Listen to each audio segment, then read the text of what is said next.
Bir sonraki oturuma geçelim. Teknoloji hayatımızın her alanında etkisini gösteriyor ve bu durumda giderek önem kazanan bir kavram karşımıza çıkıyor. Dijital güven. Dijital güven, dijital bir ekosistemde farklı paydaşlar arasında gerçekleşen etkileşim süresince sağlanması ve korunması gereken önemli bir unsur. Bu kavramı farklı açılardan masaya yatırmak üzere şimdi sözü sevgili Serdar'a bırakacağım. Serdar'ın konukları Averest kurucu ortağı ve CEO'su 𝐃𝐢𝐠𝐢𝐭 ve büyüme stratejisi danışmanı Funda Çelebi olacak. Bakalım Serdar ve konukları bize dijital güven konusunda neler anlatacak? Shadi, Funda, welcome to the session. Hello. Thank you. Thank you. It's great to have you here because we are talking about a very important topic. For the last couple of years, when we look at the global landscape, when we look at the decentralized world, we have been seeing a lot of things going through. We have seen a lot of ups and downs in the industries, and most of them are causing from trust issues. So trust is becoming a crucial thing for anything about business, for any industry. So we will be talking about digital trust today. To start with, I would like to shoot you a broad question for both of you, that you are vocally talking about digital trust and trust as well. So let's start with what digital trust is, what you mean with digital trust, Shadi. I believe digital trust can make or break any organization. Is very crucial and important. As a foundation or fundamental organizational objective is to have long-lasting and fruitful relationships with the client, with the supplier, with the employee, with the partners. So to translate this in digital realm is not necessary to be straightforward. It's challenging, especially if we are talking about emerging technologies.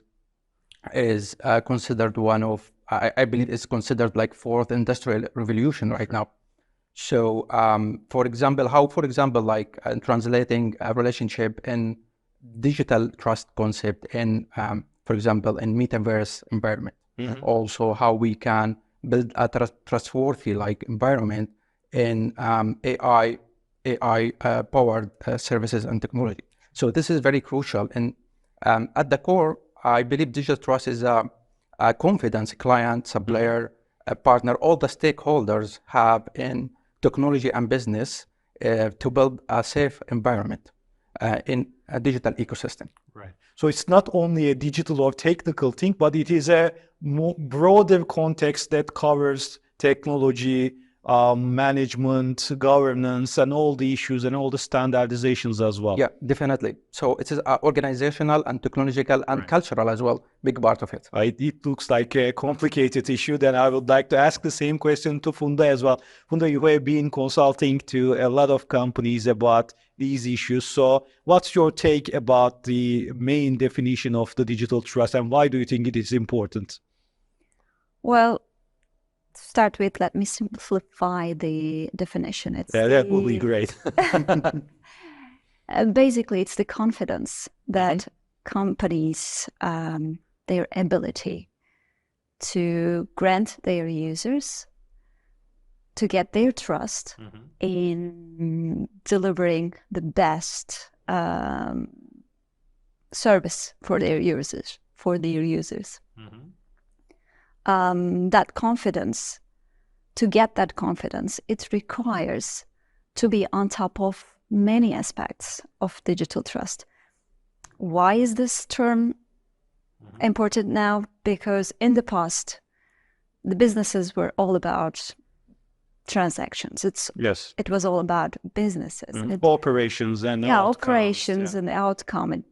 The management only cared about availability, production, results, money. But now, thanks to this new concept, this broad, very comprehensive concept, nowadays the companies have become more and more aware, more and more, they've started embracing the human element. They're more user-centric. Yeah. Yeah, actually, this is a very important point because we have been writing a lot about putting human at the center of everything, humanizing the processes, and designing systems for human, but when it comes to human relation, the most critical thing is trust. Correct. And it is something that is earned hard, but something that can be lost Easy in to a second lose. or two. So I think Yeah. it's a very important thing to consider trust when you do something related with human and human interaction. But besides that, of course, this is obvious. If you talk about every CEO about trust, they will say, oh, trust is very important. We are doing our best to keep, to maintain, to establish trust, blah, blah. But I know that it is not very easy for companies to implement it as a strategical perspective. I think it's same for the digital trust. So, Shadi, do you think that integrating digital trust approach to strategy of a company is a easy task, or what should companies do in order to better implement this approach, this philosophy to their way of doing business, to their code of conduct? To be honest, it's all about how we can align digital trust to overall digital strategy of the company. So nowadays, for example, there is like almost 73% of the customer believe that when they are doing a business, online business, their data and their information is saved very, very, very securely in the organization. So, and in contrast, actually, the executives share their feedback about their organization, or they face kind of like leak or breach of data at least 3 times last 3 years. So we have like, there is expectation, and also there is like some of like a framework that we have to think about it, and we have to develop it. So in order to integrate digital trust to business like strategy, I believe first thing that we need to think about how we can align it to the business overall goal and objective. Second things I can mention, and this is very, very important, how we can give a chance for employee to get upskilled in this manner. So also in industrial perspective, there is only 13% they announce or they share their experience that they have a chance to attend the training courses related to digital trust. Even though from this 13%, they share their experience, 60% of the training course that they attended is directly like aligned with what they are doing right now. So this is very crucial, because if we are thinking about like digital trust, also should be like investment in terms of training and education. Right. Also have like very clear like security measurement is very important, like in implementing very, very solid security measurement that can like measure any kind of like incident or any kind of like security attack, and how, if that's happened, what we have to do actually, how we can like it's gonna, what is our strategy in this. So this is also should be defined. And another thing I can mention is also we should take care about customer feedback and client feedback in terms of like digital trust, in case of any kind of things happened, what the customer experience about like digital trust. Also, this is very, very important. We are talking also about like a privacy. What is the data privacy and data protection? How, when the customer client sharing their data, how the company they are taking care of this data, how they collected this data, how they store it, how to use this data. And this information should be like clearly defined, transparently actually defined, and without any complication. It shouldn't be any technical complication to explain it to the end user. So there shouldn't be any complication in terms of like technicality or legal perspective as well. So I think these all things need to be kind of like steps in order to build like very comprehensive digital trust. So it spans along a broad concept from gaining skills in order to establish digital trust and communicate it, to redesigning your processes and bringing the right people in the operation to ensure it. So it is organizational, it is technical, it is governance. So it spans a long list of areas in the organization, as much as I understand from your words. And then I would like to ask the same thing to Funda as well. Funda, you have seen different projects in different industries, different scales. So what's your take about this? What should be done to integrate the digital trust effectively in the company organization and strategy? I think the first thing those companies should do to gain digital trust and maintain it, to first educate their management. The top management is top crucial, management, right? educating them is crucial because they are the leaders of their team, and this is overlooked a lot in the industry, especially most C-level people think they know the best, and This is something for technical people. So, the management wants to educate their employees, and they rarely consider managing the top that's a very crucial level members of the team. I think that's the first step. I think that's the first thing they should understand, that they have something new to learn every day, because this is an ongoing process. This is not something. This is not something static. Right. This is ongoing. With this, the technological development, it's ever evolving, you know. Yeah, 2 years ago, we don't have anything called generative AI in our agenda. Now it's in the agenda of every top leader. Right. Yes. And we see something new every day. We are using third-party services to succeed, to get better in our work. We onboard new members on our team every day. So something new is coming as a risk every day, you know. So education is first top priority, and integrating, and also the mindset shift. The management should shift their mindset. In the past, data privacy was just a compliance issue. Right. But now companies they use data transparency, we can call it maybe, to improve their relationship with their users. And they have become really good at it. You see one new email from, I don't know, big providers like Google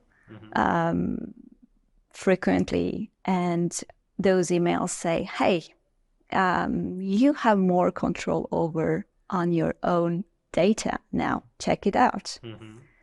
Give us consent or don't. So this gives us the confidence with using that service. I see. More and more every day. The more data we collect, the more data we generate, the more transparency we need, because we have seen some bad examples as well. In cryptocurrency industry, for instance, a lot of data or even the funds of the customers are being used without noticing them in different places or different operations. Do you remember that short time period that a lot of people stopped using WhatsApp? Right. Yeah. You know, a lot of alternatives popped up those days. Yeah. And then WhatsApp decided to regain their users' trust, giving more control and options over their data. Right. Shadi, another thing, when we are talking about some subjective and broad concepts like trust, digital trust, we end up coming to how we're going to measure it, how we're going to show the results, how we're going to prove that it is something crucial to the CFO, to the shareholders. So we need to measure it, the success of it, the progress of it, the maturity of it. So how are we going to do it? How can we measure digital trust within the organization all throughout the operation? I think it's there is a three main steps that I can mention about it. It's how we should review all the practices related to digital trust in all the organization, in all aspects. If we are talking about organizational or cultural and or kind of like a strategic way of doing like digital trust. So we need to go broadly, deeply analyze and measure all the digital trust component inside of any organization, and also how we can also make like customer client research about what they're understanding, what their expectation actually from digital trust. So it's all about customer expectation and customer satisfaction actually. So this is the second thing I can mention. And third one is I believe is benchmarking company against similar companies in the market. So we can do kind of like benchmark, a competitiveness benchmark according to digital trust. So I think these three steps that we can measure the digital trust inside of any organization, if they are doing good or they are not doing good, and how we can improve the digital trust concept inside the company. Yeah, it's really crucial because this measurement thing is always been a question and not easy to implement because there's not a quite well-known standard about it. So I think every company should be considering their own purpose, their own output, their own strategy, and try to find a way to fit in the framework that you have mentioned. Yeah, definitely. Each company have different like objective and also different structure. So we shouldn't deal with all the company the same. So we need to measure, we need to analyze, we need to assess, and then we can decide. There's not a one-size-fits-all kind of a solution there. Funda, you have been consulting to a lot of companies, different industries, different objectives, different structures, and you have been mentioning a very challenging thing like changing the mindset of the leaders of the companies, of the people.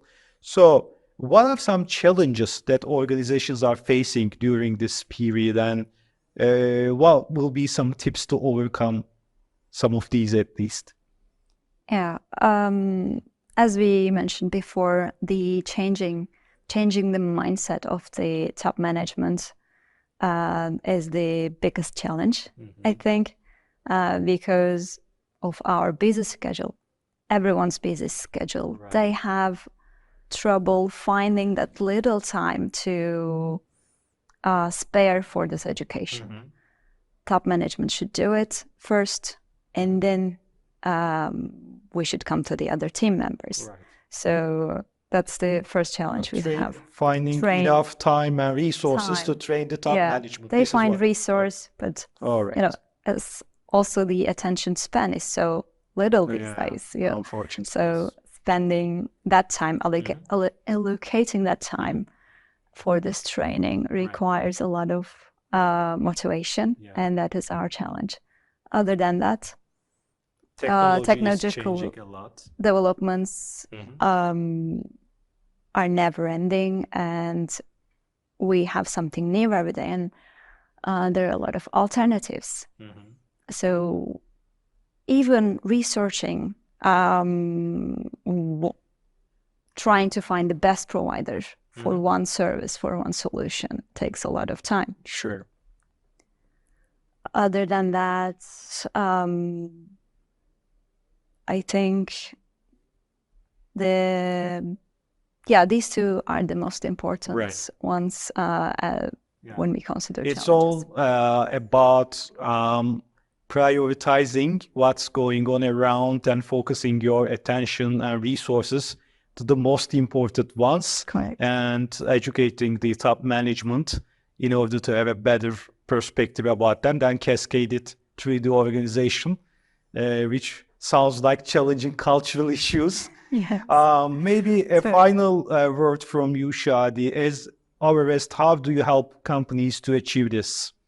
We will work with them closely to define the, first of all, importance of the digital trust. And then go broadly and deeply within their organization to understand if there is any weaknesses and if there is any area need to be developed and 6 main components about digital trust, about availability, about security and privacy, about quality, also is very important aspects, also about integrity and transparency, ethics, resilience, it's very also important, and stability. So all of these components is very important to check one by one in the organization to understand the maturity of digital trust. So once we define the need of the organization, then we will have a clear roadmap how we can develop each component under the digital trust. So we believe with our partner, as Averest, we are partnering with world well-known organization like ISACA,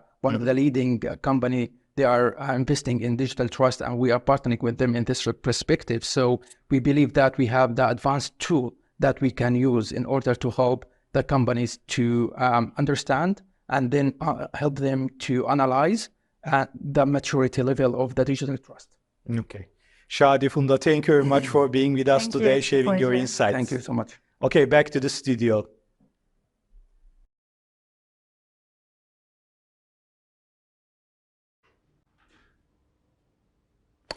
Evet, bu oturumla ilgili notlarım var. Onları hemen paylaşmak istiyorum. Çok teşekkür ediyorum öncelikle oturum için. Merkeziyetsiz bir dünyada son 2-3 yılda yaşanan olaylara baktığımızda güven kavramının neden ön plana çıktığını anlamak çok zor olmuyor açıkçası. Dijital güven yaklaşımını şirketlerin stratejilerinin zorunlu bir parçası haline getirmek gerekiyor. Şirket stratejilerinin güvenli bir parçası haline getirmek gerekiyor.